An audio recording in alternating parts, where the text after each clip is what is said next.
Hello everyone, my name is TheMadScorpyon, and this week in Destiny is once again active after taking last week off as a side effect of the dramatic, unfortunate reduction in player counts at Bungie, I should say. But from that respect, they of course are talking about a few topics that it seems all crashed together. But before we get into this week in Destiny, I wanted to address this tweet from the Destiny 2 team, where they were identifying an issue regarding class exotic drop rates in Tier 4 Overthrow, but they did mention they are developing a fix, but they are looking into a way of giving players a specific perk in a future update, with more details in the future. So that is actually a great big news, because to this day I still haven't found one of the roles I am looking for. As a matter of fact, all the roles I have of all my class items are just random roles that I say, that could be good enough. But I just wanted to let you all know that there is, of course, expansion to how we are getting class-specific perks on those exotic class items. Getting back into this week in Destiny, just blazing through, of course, Solstice has begun. If you didn't know, it's running for the next 3, or at least at this point, 2.5 weeks. The Solstice Forge is how you're going to be earning your new armor. It is a reworked thing from past Solstice events. Silver Wings is one of the main currencies in the Solstice event, which can be pretty much earned from anywhere. Of course, higher difficulty things grant more per time, but the easier things will grant less, but are quicker. And there's armor bounties and alloys. The armor bounties is what you'll spend most of your Silver Wings on, that will grant you specific alloys for each respective armor piece that you need to earn them.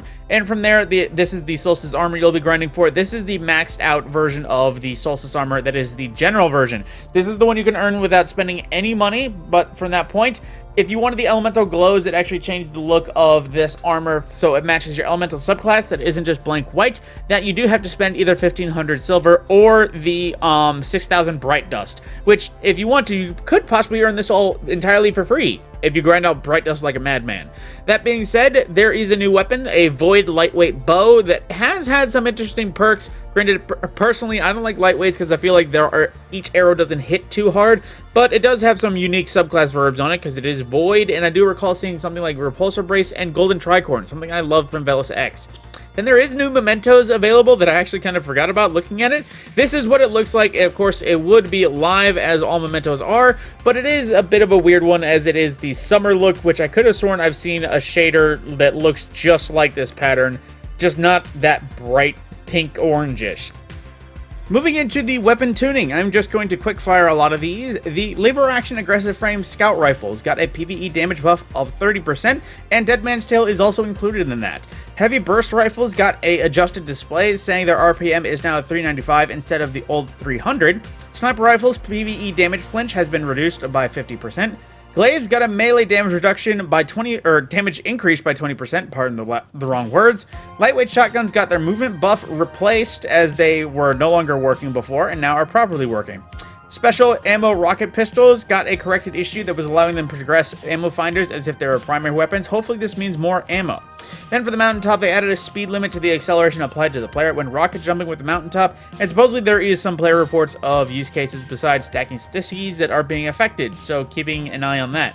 For a slight bit of PvP specific weapon tuning, precision frame bows got a slight buff to base damage as well as crit hit damage, so hopefully they hit a bit more consistently.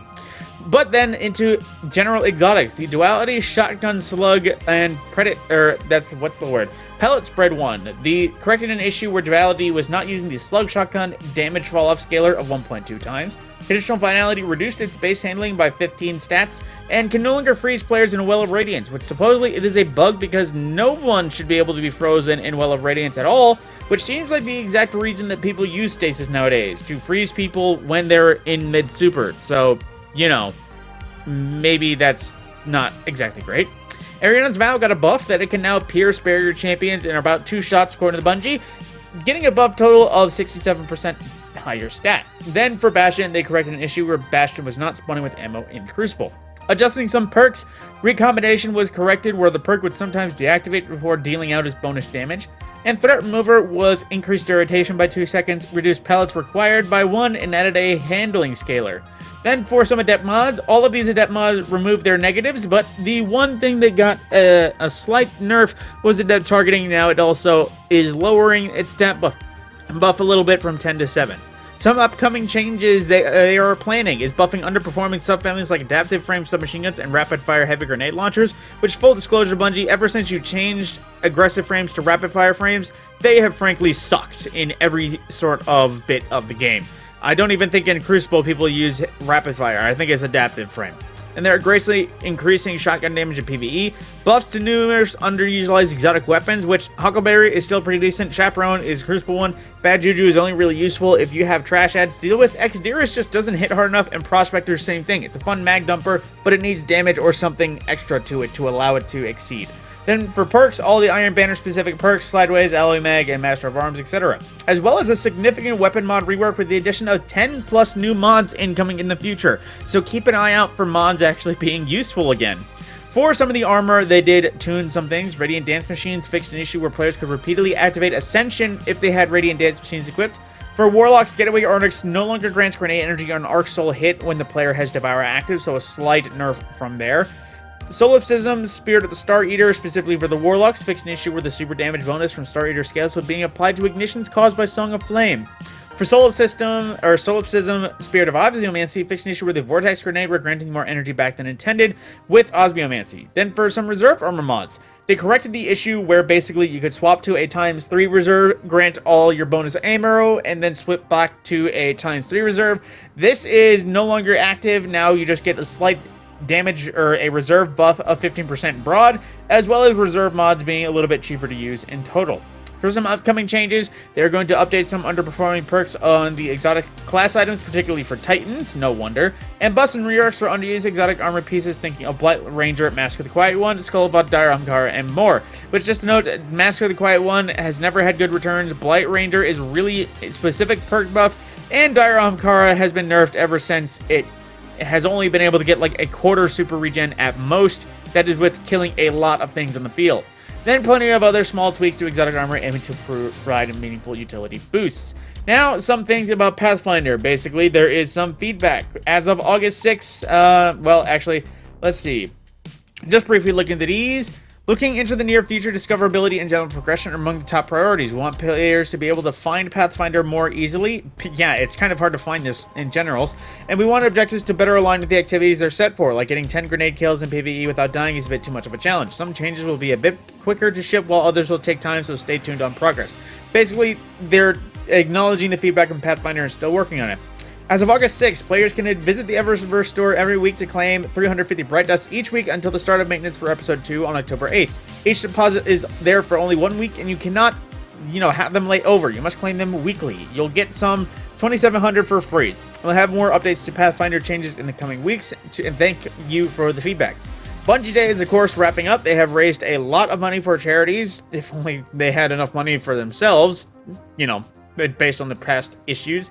But moving into the player support reports, some known issues. Players who already completed unique missions in the episode Echo Story will not be able to launch into them again with other players going through them for the first time. I think I've actually noticed that. The Great Clouds Seasonal Challenge incorrectly states that players can use a Stasis subclass to progress. Players must defeat targets with Arc, Solar, Void equipped in Gambit. Ergo Sum's Wolfpack rounds are not applying to aggressive frame swords. Oh no. The craftable version of the class swords are unable to equip mementos for some reason. Players who have already completed the final shape are blocked from acquiring stasis during Beyond Light. Weird. Dying in lava during the Luminality Strike can sometimes block the ability to safely respawn. Yeah, that's kind of what happens when they, go exactly where they died in, lava. The Micah 10... The Micah 10 quest, The Veiled, cannot be completed unless players have completed the first mission of the Beyond Light campaign. This mission is available for all players to complete. The No Hesitation auto rifle did not reliably break anti-barrier or barrier champion shields while radiant. And from there, we have more art and movies of the week, but from that is the end of this week in Destiny. So they did kind of just go over what has been happening in the past weeks. The only thing they announced that was really new was some of the changes to Pathfinder, as well as some of the mod changes and what they are planning to tweak in the up and coming future. Aside from that is other stuff that I've already mentioned across the weeks and everything that we can tell just from, playing the game in terms of Solstice. With that, my name is TheMadScorpyon, and I will see you in the next video.